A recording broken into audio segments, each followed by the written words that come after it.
I'll tell you about when I applied to be a security guard. No, security, not that kind of security guard. Same outfit. That's more job security, not mall security. Yeah, same outfit. You're right, you're right.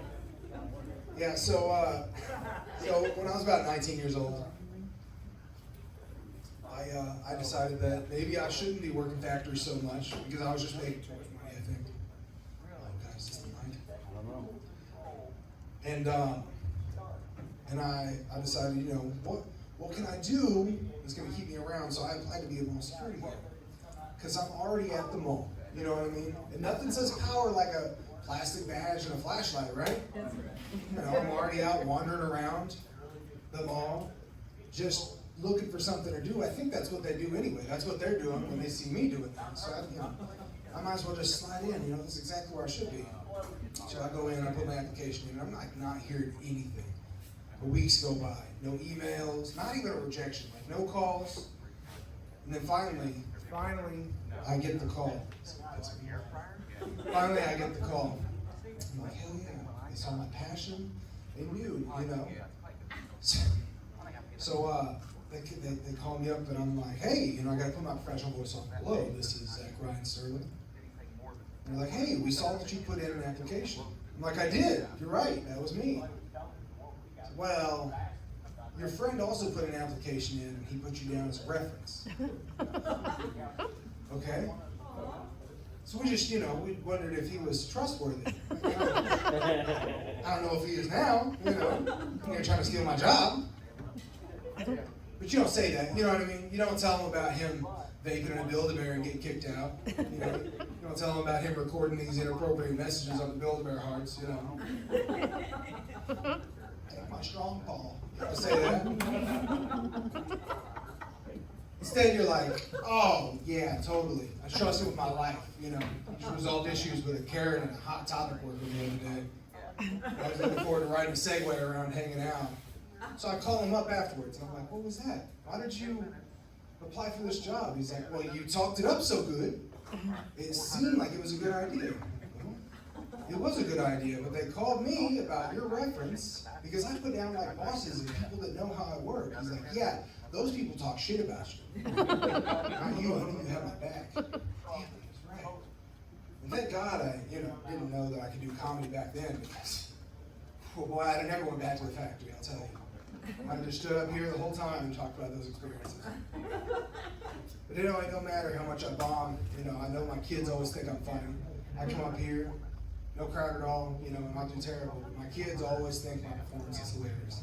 They always want to be funny like I am, like I think I am. And my oldest son, I'll tell you, he wants so bad to be funny. He just doesn't know how to be funny. He's funny. He's funny all the time. He just doesn't know that he is. We're talking about his birthday coming up. He's turning 14. To him, he's excited because that means that he gets to work. I don't know where that came from. I know I don't look excited when I'm getting in the car to go to work in the morning. So I don't know, but he's excited. He wants to work, and he's like, I want to go out to eat this year for my birthday. I'm like, hell yeah, you're turning 14. We can go anywhere you want to go. He's like, anywhere? I'm like, yeah. He's like, well, I want to go to the hibachi grill place. No, fuck. I fucked it up, guys. We'll go to that place that they cook in front of you. I'm sorry. I want to go to that place that they cook in front of you. I'm like, the hibachi grill? I love that place. That'd be great. He's like, no, Dad, the other one. I'm like, what? The other one? And he's like, yeah, Waffle House. I want to go to Waffle House. Waffle House? He's like, yeah. Please, you know, I mean, it'll be cheaper. Which I'm like so glad that he said that in front of everybody at Walmart. Thanks. It's like, and we can just sit at the bar and watch them cook in front of us. And then after I can put it in an application, and then they can teach me how to cook, and you don't have to pay for me to go to college. Why didn't I think of that? Who's the parent here? Hold on.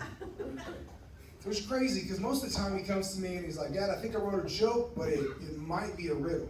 That's not a problem we should have. I should be trying to figure this out. He told me one the other day, and he's like, I think I got a good one, son. I think I got a good one, Dad. So lay it on me, son. Holy shit, guys. Let me take another drink.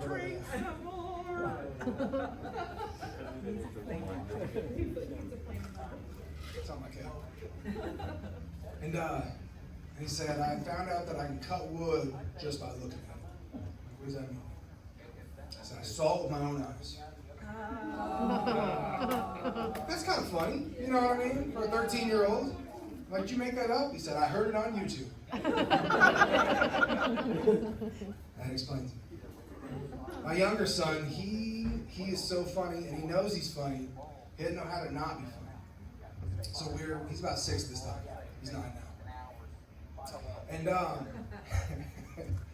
and at the time we're at Walmart, and these kids are doing this thing where they're like, you know, who's your favorite son, man? Which one of us is your favorite? And I'm like, oh, you know, you tell them, you know, I love you both the same, because that's what you're supposed to tell them, I think. I don't have a favorite. And they're like, no, Dad, come on, if you had to pick one of us, and like, you know, they don't want to know that answer. I'm like, well, I think I'd pick Taz, the dog. They're like, no, he's got to be a son. I'm like, he's a son of a bitch.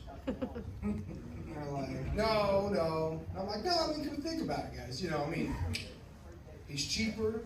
He doesn't bother me all the time. And when he poops on the carpet, like, I know it was an accident. So, like, I'm just saying.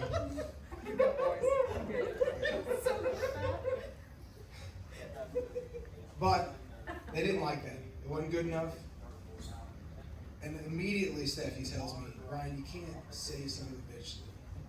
And my youngest son's like, no, Mom, he is sometimes.